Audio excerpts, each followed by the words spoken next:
anugerah keselamatan yang abadi yang dijanjikan tidak pernah berubah, anugerah pemeliharaan Tuhan dari hari lepas ke sehari, minggu demi minggu, bulan demi bulan, bahkan tahun demi tahun.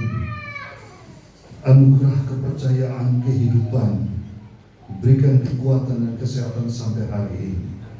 Anugerah berkat-berkat yang menyertai kami, segala kebutuhan yang Tuhan sudah limpahkan, memenuhi Tuhan sehari-hari. Semua ada di dalam Engkau, dan anugerah tak terbatas. Engkau siap curahkan bagi kami. Pagi ini dalam ibadah jemaat dengan sukacita, setiap kami yang ada di sini siap diberkati dengan firman Tuhan. Dan percaya katakan amin. Saya akan duduk kembali. Shalom Bapak Ibu. Shalom. Shalom. Terus tetap ada sukacita Bapak Ibu ya. Semangat kita harus tetap bernyala-nyala. Firman Tuhan dalam Roma mengatakan bahwa bersukacitalah senantiasa di dalam Tuhan, sabarlah di dalam kesesakan, dan bertekunlah di dalam doa. Apapun situasinya, entah ada duit atau tidak ada duit, entah ada masalah atau tidak ada masalah, susah atau senang, harus tetap ada sukacita, saudara-saudara. Dan sekarang kita baru di minggu pertama di tahun 2022. Dari segi usia mungkin kita rasanya tambah tua, usia bertambah ya. Tapi memang waktu harus berganti, dan kita harus percaya bahwa Tuhan kita pengontrol waktu. Bahkan Dia dapat membuat segala sesuatu nanti indah pada waktu Tuhan. Karena itu saudara-saudara, pada minggu ini saya mengajak kita untuk melihat rencana Tuhan yang indah bagi kita. Kalau tema kita indah rencanamu, betul-betul indah rencana Tuhan atau tidak? Mari kita siap untuk tahun 2022, siap untuk menerima penggenapan rencana-rencana Tuhan yang indah. Dan untuk itu terwujud saudara-saudara, apa yang harus kita perbuat, apa yang Tuhan inginkan bagi kita, itu harus kita ketahui saudara-saudara. Karena memang rencana Tuhan itu adalah rencana yang bersifat universal atau menyeluruh kepada semua orang, tua, muda, kecil, besar, kaya atau miskin, di kota atau di desa, mau rambutnya lurus atau kayak Supermi tarik dia kembali, nggak mau tahu. Pokoknya setiap kita Tuhan punya rencana bagi setiap kita. Amin, saudara-saudara. Amin. Saya tidak tahu kita bergumul 1 tahun 2021, ada rencana Tuhan yang digenapi, mungkin ada yang tidak digenapi. Ya sudah, yang penting kita tetap ikut rencana Tuhan. Mungkin nanti di tahun 2022 ini Tuhan akan genapi janjinya. Karena itu kita harus tetap bersabar. Ada janji-janji yang digenapi dengan begitu cepat, didoakan langsung dijawab. Ada rencana Tuhan yang Tuhan bilang tunggu, belum saatnya. Ada rencana Tuhan dalam diri kita yang kita batalkan semua rencana-rencana Tuhan itu, dan akhirnya tidak tergenapi karena salah, dosa kita masing-masing, sehingga kita membatalkan rencana Allah juga di dalam hidup kita. Nah itu saudara-saudara, di tahun 2022 ini mari kita tetap hidup dengan penuh pengharapan kepada Tuhan, bahwa Dia dapat menggenapi rencananya dalam hidup ini. Saya tidak tahu di refleksi akhir tahun bagi setiap pribadi dan keluarga, apakah sudah introspeksi dan mendoakan Tuhan, terima kasih ini sudah terjadi, ini belum, masih ada lagi yang saya rindukan. Tapi saudara-saudara, mari kita percaya Tuhan selalu menunggu kita semua. 2 Tawarik pasal 7 ayat ke-14. Kita akan baca satu ayat ini bersama-sama untuk memahami indah rencana Tuhan bagi hidup kita di tahun 2022. 2 Tawarik 7 ayat 14. Ingat saja, 2 kali 7, 14. 2 kali 7, 14. 2 Tawarik 7 ayat yang ke-14. Kita baca bersama satu ayat ini. Sudah temukan? Maka kita ucap dengan suara yang keras bersama-sama supaya kita dengar sendiri dan mengulangi di dalam pikiran dan hati kita. 1, 2, 3. Dan umatku yang atasnya namaku disebut merendahkan diri, berdoa dan mencari wajahku, lalu berbalik dari jalan-jalan yang jahat, maka aku akan mendengar dari sorga dan mengampuni dosa mereka serta memulihkan negeri mereka.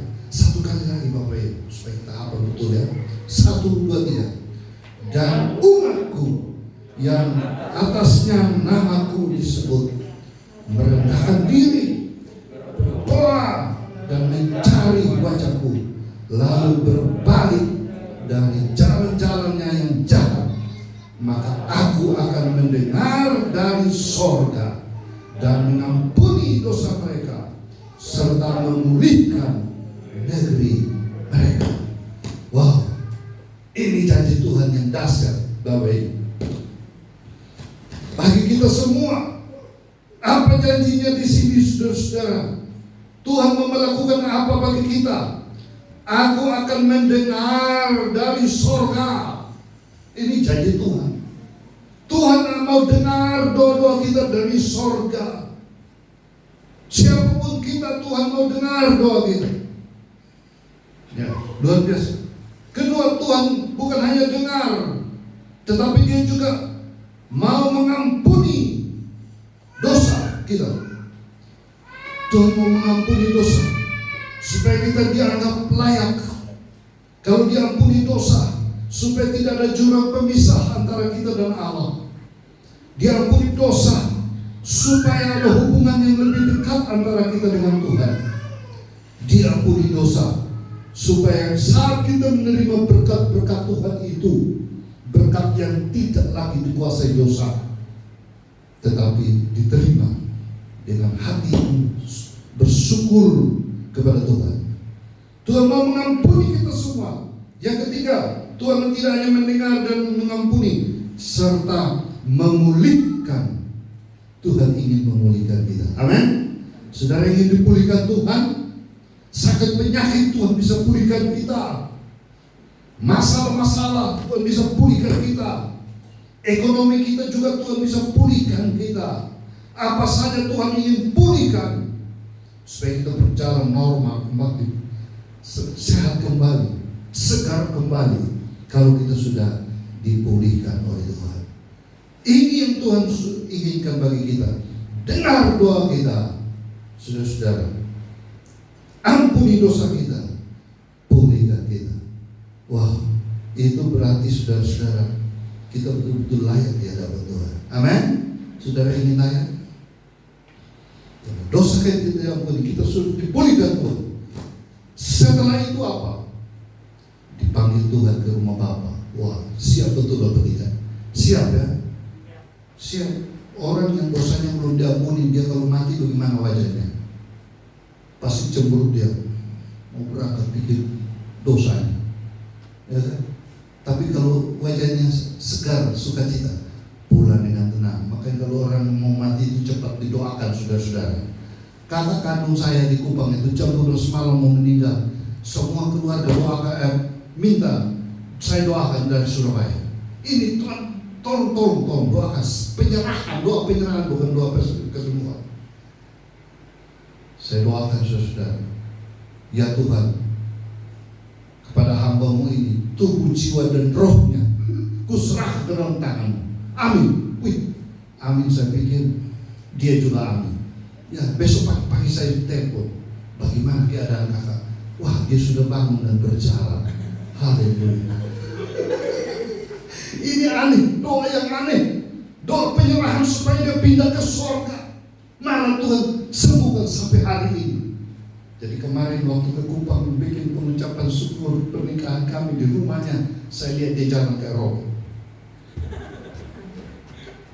Ke depan dengan robot. Dia sambut saya dengan jalan kayak robot. Dalam hati saya, harusnya dia sudah ada. Tapi tidak apa-apa, walaupun masih jadi robot saja, belum jadi mayat, tapi dia masih hidup sampai hari ini. Seger orangnya, ya, dapat salam. Cuman karena COVID jadi salamnya jauh saja. Kalau salam orang NTT, apalagi hari-hari baik begitu, hidung sama hidung ketemu. Sekarang virus mengatakan tidak boleh. Budaya dihancurkan oleh virus. Saudara-saudara, jadi rencana Tuhan supaya kita dipulihkan. Tuhan mau mendengar doa kita dari sorga. Ini sampai di tahun 2022, Tuhan masih mau melakukan banyak hal bagi kehidupan kita. Amin Bapak Ibu. Jadi masih ada harapan atau tidak? Pasti masih ada harapan. Apa indah rencana Tuhan apa tidak? Ya indah. Jadi Bapak Ibu jangan minta mati dulu.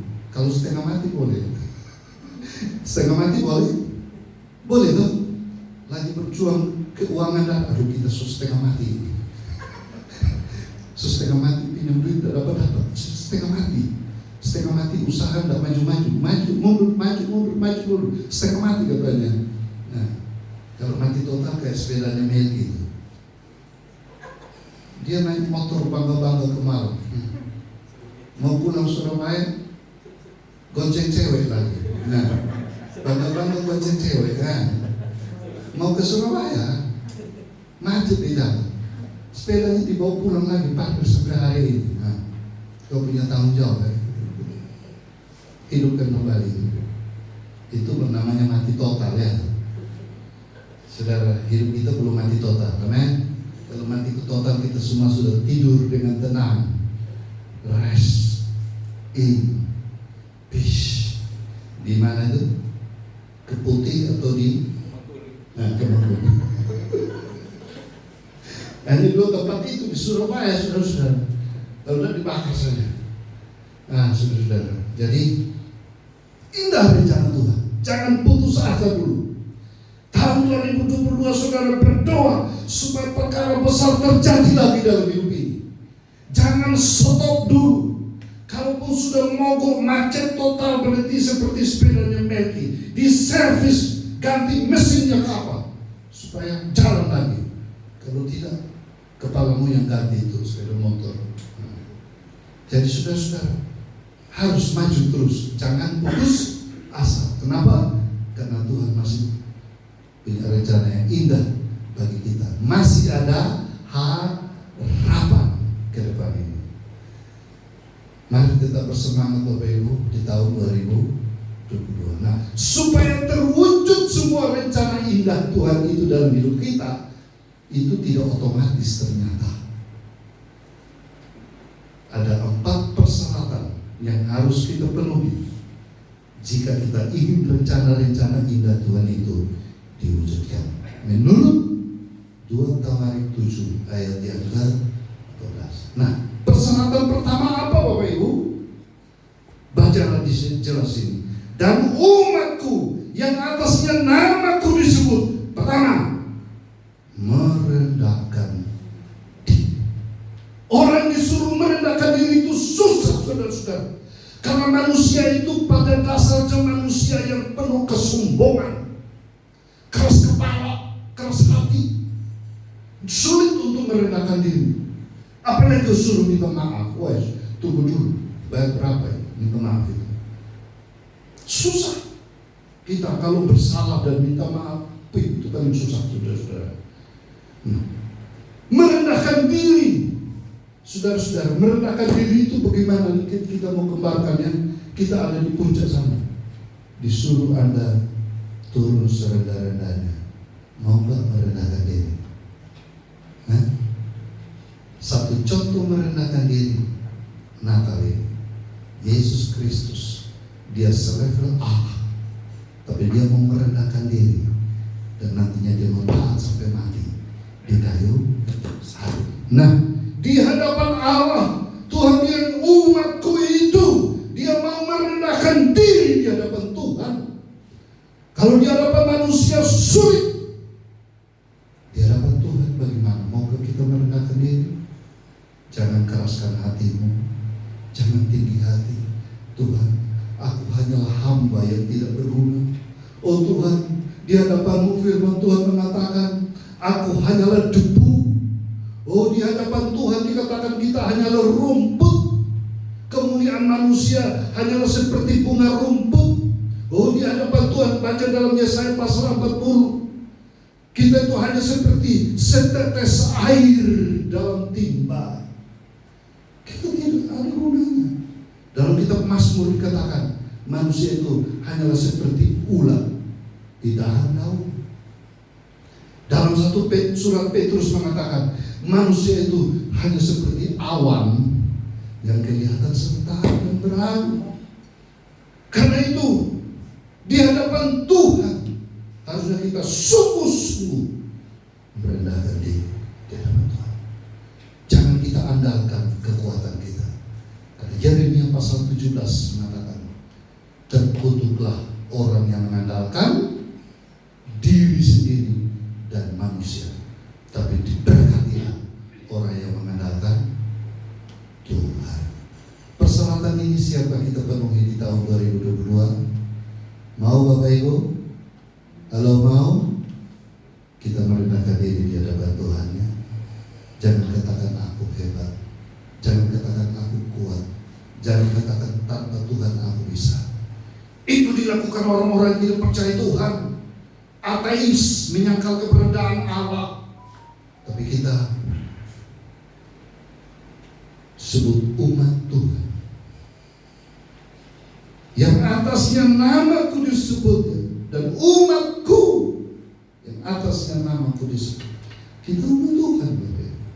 Mari kita merendahkan diri. Karena itu, mari Bapak Ibu, komitmen ini kita buat ya. Perseratan kita buat. Saya mau merendahkan diri di hadapan Tuhan senantiasa. Ciri-ciri orang merendahkan diri itu seperti apa sih Bapak Ibu?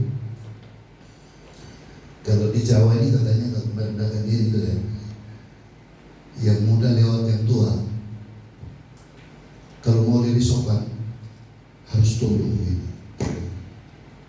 Hormat itu namanya mau merendahkan diri. Kalau mau lebih lagi, tunduk, lebih tunduk, lebih rendah, sampai lebih tunduk, lebih rendah. Bisa-bisa sampai di bawah, saudara-saudara. Nah, ini konsep di budaya sini. Jangan lebih rendah. Karena itu budaya. Bapak Ibu tunduk lebih rendah, lebih merendahkan diri. Katanya begitu. Bila perlu sampai cium kaki. Nah, cium kaki. Cium kaki itu lebih merendahkan diri lagi kan. Saudara-saudara, kita merendahkan diri serendah-rendahnya di hadapan Tuhan. Itu budaya saja mengajarkan merendahkan diri. Apalagi bukan budaya. Tuhan mau memberkati Bapak Ibu, amen. Tuhan ingin melihat anak-anaknya datang tersyukur di kakinya. Tuhan ingin melihat anak-anaknya, umatnya datang dengan merendahkan diri. Datang dengan mengatakan, oh Tuhan tolong saya. Kalau aku tak mampu Tuhan, tolong aku.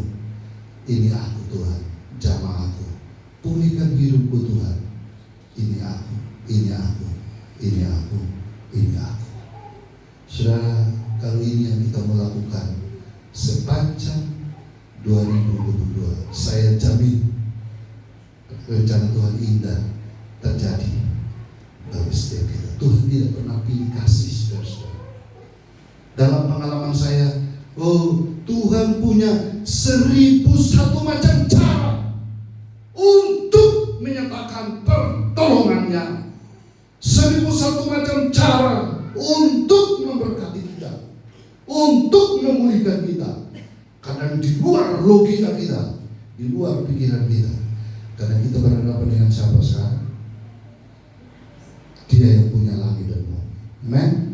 Dia yang di sorga. Dia punya segalanya. Kejayaan, kehormatan, kekayaan, kemuliaan. Itu punya Bapa kita di sorga. Amen.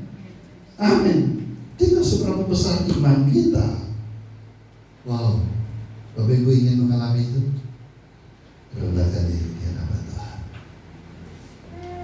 Persyaratan kedua, kalau mau rencana-rencana indah dinyatakan, apa dikatakan? Merendahkan diri, berdoa. Wah, disuruh berdoa, bukan berdosa, tapi berdoa. Jadi kalau kita tidak berdoa, otomatis berdosa. Kalau tidak berdosa, otomatis kita berdoa. Berdoa. Bagaimana Bapak Ibu, masih ada roh doa atau tidak? Berdoa. Bersukacitalah dalam pengharapan, sabarlah dalam kesesakan, bertekunlah di dalam doa. Doa itu apa sih? Doa itu, kalau merendahkan diri tadi itu menyangkut hati kita, sikap kita, ketundukan ketaatan kita, itu merendahkan diri. Kalau doa itu menyangkut apa? Menyangkut semua masalah yang sedang kita hadapi ini, tidak dipikirin sendiri, tapi kita bawa datang kepada Tuhan. Semua yang kita inginkan ditanyakan kepada Tuhan. Itu pengajuan proposal, itu kerinduan, sampaikan kepada Tuhan.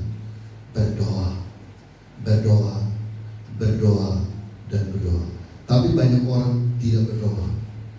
Dia cerita kepada orang. Tuhan tidak suruh kita cerita masalah kita kepada orang, tapi kita ceritakan masalah kita kepada Tuhan. Amin. Jadi Bapak Ibu, di tahun 2022 bangunlah bersama doa. Dalam keluarga masing-masing terus berdoa, secara pribadi terus berdoa. Kita berjemaat juga kita berdoa. Gunakan waktu untuk doa. Banyak orang mengatakan bahwa doa itu adalah napas hidup orang percaya. Suami istri harus berdoa. Bukan hanya satu tempat tidur dulu, tapi harus berdoa bersama-sama. Nah, itu penting. Kalau tidak, keluarga itu tidak akan bahagia, saudara-saudara. Berdoa bersama itu sangat penting, sangat menguatkan. Jadi apabila umatku merendahkan diri dan berdoa, ya mari kita terserah mau jadikan tahun doa bagi Bapak Ibu sekeluarga, silakan. Saya harus berdoa karena saya tahu saya tidak mampu. Saya harus selalu mengutarakan setiap masalah beban hidup ini bukan kepada famili, bukan kepada tetangga. Bapak Ibu, kita kalau utarakan segala pergumulan kita kepada keluarga, apakah ditolong? Ada ada orang yang peduli bisa menolong, tapi ada yang tidak menolong. Jadi kalau salah curhat, salah menyampaikan unek-unek, Bapak Ibu, tambah tidak ada damai sejahtera. Mari kita bawa di dalam doa bagi Tuhan. Yang ketiga, supaya semua rencana indah tergenapi dalam hidup kita, ya merendahkan diri, berdoa, apalagi, dan mencari wajahku. Tuhan suruh kita mencari wajahnya, saudara-saudara. Cari wajahnya, ada di mana-mana. Saya baru menikah, Bapak Ibu, tapi Tuhan taruh dalam diri saya itu ada ikatan cinta untuk mencintai istri saya. Jadi di HP saya, di backgroundnya wajah kami, mencari wajah. Coba Bapak Ibu lihat HP saya, ada wanita lain enggak? Nah, penting itu bapak-bapak periksa ini HP istri-istri ya. Istri-istri tolong periksa HP bapak-bapak ya. Kalau nggak pernah periksa, tahu backgroundnya itu wajah langsung panting aja, kasih percaya ini repot ini. Suami gimana ini? Ini wajah orang lain yang ditampilkan di sini ya kan? Ada di laptopnya, ada yang foto. Saya cetak foto besar, taruh supaya wajahnya ada di mana-mana kan? Wajahnya di hati kita. Ada ikatan maksudnya ya. Mencari wajah Tuhan. itu perlu ada ikatan lebih dekat dengan Tuhan. Amin. Amin. Lebih dekat lagi dengan Tuhan. Mencari wajah Tuhan, Bapak Ibu. Bagaimana kerinduan Bapak Ibu lebih dekat dengan Tuhan atau tidak? Mencari wajah-Ku. Ku rindu Engkau selalu ya Tuhan. Ya, syarat yang keempat supaya kita akan terus mengalami janji-janji Tuhan, rencana indah. Ini yang paling sulit kelihatannya dilakukan. Lalu berbalik dari jalan-jalannya yang jahat. Saudara, Tuhan suruh kita berbalik. Berbalik itu artinya bertobat. Bertobat itu artinya tinggalkan yang lalu-lalu. Jangan lakukan lagi dari jalan-jalan yang jahat. Wah, ini pertobatan, saudara-saudara. Perlu dalam hidup kita. Kita perlu bertobat, Bapak Ibu. Saya tidak tahu Bapak Ibu kita perlu bertobat dari apa ya. Dari suami suka marah-marah istri, ya bertobat juga katanya. Istri suka ngomong-ngomong terus suami, katanya bertobat juga katanya gitu ya. Orang tua ngamuk-ngamuk terus sama anak bilang bertobat apa-apa. Nah, sebaliknya, jadi kita perlu bertobat, artinya ya tinggalkanlah yang negatif-negatif gitu ya. Bertobat dari apa? Dari memberi, tidak memberi buat Tuhan juga perlu bertobat katanya ya kan. Kita nggak suka memberi buat Tuhan, kita suka menerima. Padahal yang lebih berbahagia itu siapa sih? Lebih berbahagia yang memberi daripada yang kita perlu bertobat juga. Tidak serahkan perpuluhan kepada Tuhan, ya kita juga bertobat juga. Kita malas melayani, ya kita juga bertobat juga. Semua hal yang memang dirasa tidak menyenangkan hati Tuhan, ya kita perlu bertobat juga. Waktu-waktu yang kita gunakan juga begitu. Kebanyakan hanya main HP pagi siang malam daripada baca Alkitab. Katanya pemain keyboard ini dia sudah baca Alkitab berapa kali, Pak Jim ini. Tapi waktu untuk kuncir rambut itu lebih banyak loh daripada. Siapa yang buat itu? Saya buat sendiri. Wah, itu butuh waktu juga itu. Nah, waktu mana lebih banyak, kuncir rambut atau baca Alkitab? Baca Alkitab. Wih, luar biasa. Rumit loh itu. Biasanya orang lain yang buat, itu bisa buat sendiri ya. Karena saya suruh anak-anak. Oh, kalau punya saya panjang, coba saya bikin begitu. Nanti hotbat sini cuma lari semua. Ya terserahlah, mari kita gunakan waktu daripada main HP yang gak keluar-keluar. Telepon sama orang gak keluar-keluaran, lebih baik kita telepon di sorga sana sama Tuhan ya kan. Saudara-saudara, terserah Bapak Ibu mau bertobat dari apa saya gak ngerti juga. Tapi firman Tuhan mengatakan, mari kita bertobat supaya tidak menghambat rencana-rencana Tuhan. Jadi itulah empat persyaratan yang harus kita penuhi. Maka sudahlah, ada ramalan saya belum tahu, mungkin saya ini pernah membaca aja nih. Kalau menurut ramalan budaya orang Tionghoa itu tahun 2002 tahun apa ya? Nah, naga. Kata saya dengar katanya tahun naga. Ular naga itu kan berarti lincah, cerdik.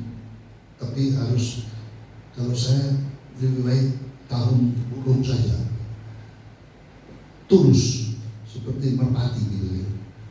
Tuhan Yesus mengajarkan cerdik seperti ular, tapi tulus seperti merpati. Orang hanya cerdik seperti ular itu condong jadi penipu, saudara. Orang hanya tulus dan cerdik, repot itu, bakalan mudah ditipu orang juga, dikebuli orang. Jadi Tuhan Yesus ajarannya komplit. Jadi harusnya ada ramalan itu 2, tahun naga sama tahun burung merpati. Nah itu cocok kan. Kalau kita siwa apa ini? Saya orang Ambon bilang kami sio Yesus. Saudara-saudara, mari terserah dunia mau meramalkan apa jadinya kita. Ancaman-ancaman apa lagi yang akan datang? Saya juga nggak tahu apa nanti di tahun 2022 kita bisa ibadah offline seperti ini atau online lagi. nggak ngerti. Apakah kita akan beribadah di sorga semua atau masih ada di bumi? Saya juga nggak tahu. Tapi Tuhan punya rencana baik bagi kita semua. Amin. Yang penting komitmen kita di tahun 2022, mari kita start with Jesus, bersama Dia dimanapun kita berada. Kalau saya yang pribadi, kalau mau bersaksi ya, tahun 2021 Tuhan menggenapi janji-janjinya yang sempurna buat hidup saya. Tahun 2022 saya pandang ke depan mencari wajah Tuhan untuk terus berjalan sesuai dengan rencananya yang indah. Tuhan memberkati kita semua. Kita tunduk kepala kita.